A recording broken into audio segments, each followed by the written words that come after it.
Hello children, how are you? Now we will start matter of physics. Now what is matter?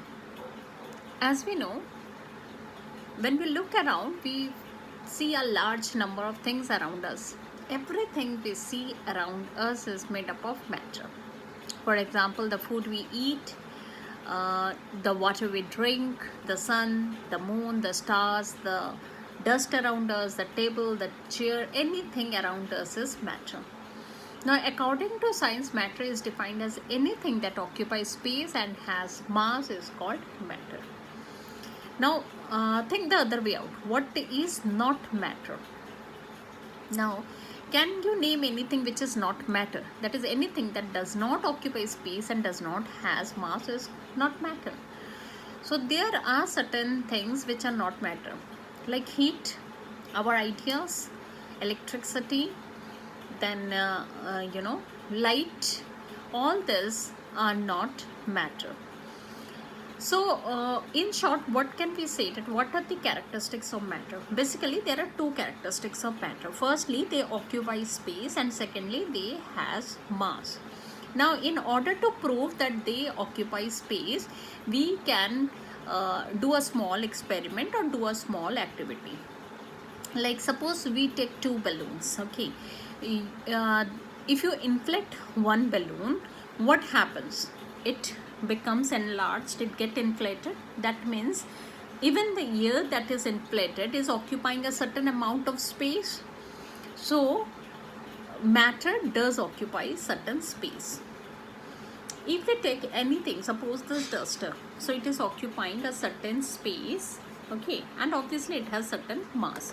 So all these things are matter. The things which are not matter, obviously they won't occupy any space. Say suppose heat, you can feel the heat, but does they occupy any space? No, they does not occupy any space. And obviously they won't have any mass also. So what happens, that matter has basically two characteristics. Firstly, they occupy space. Secondly, they has mass. Now comes composition of matter. Now in the same composition of matter also, what happens, we generally feel that matter, as we know, matter is made up of certain things, and matter has mass, matter occupies space, and we feel that matter is classified into three states. What are those states? Solid, liquid, and gas. Now, can you give me an easy example of solid, liquid, and gas? Anything which exist in all these three states. So, a very easy example of these three states are water. Water is in the liquid form.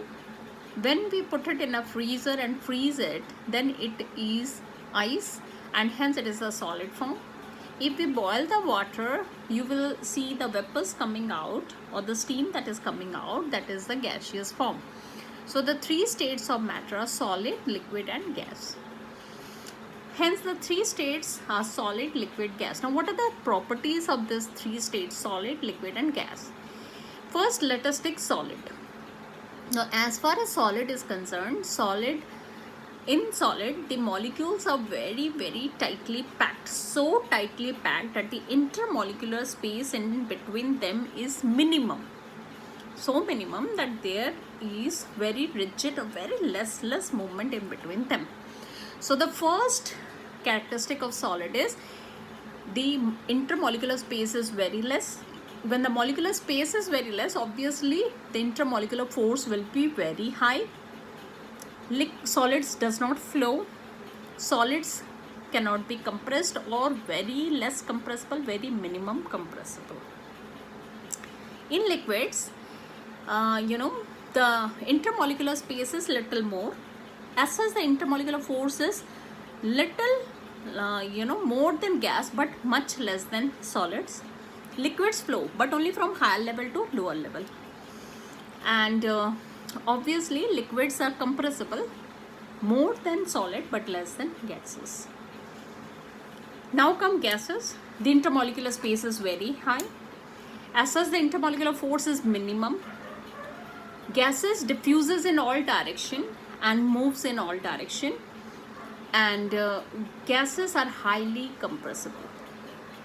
So these are the basic properties of solid, liquid and gas. On this we form the most important part. Solids have a definite shape and a definite volume. Liquids have a definite volume but does not have a definite shape. Gases neither have a definite shape nor a definite volume. So this makes the complete properties of solid, liquid and gas. Now since the liquid and gas can flow, they are also called fluids. So this makes the properties of solid, liquid and gas, and hence make a comparative study of this. Now what is the composition of matter? Composition of matter. Matter is made up of very, very tiny particles called atoms and molecules. An atom is usually an independent character which exists independently. Therefore atoms combine to form molecules. A molecule is the smaller particle of matter which can exist independently and can retain the physical as well as the chemical properties of the matter. Thank you.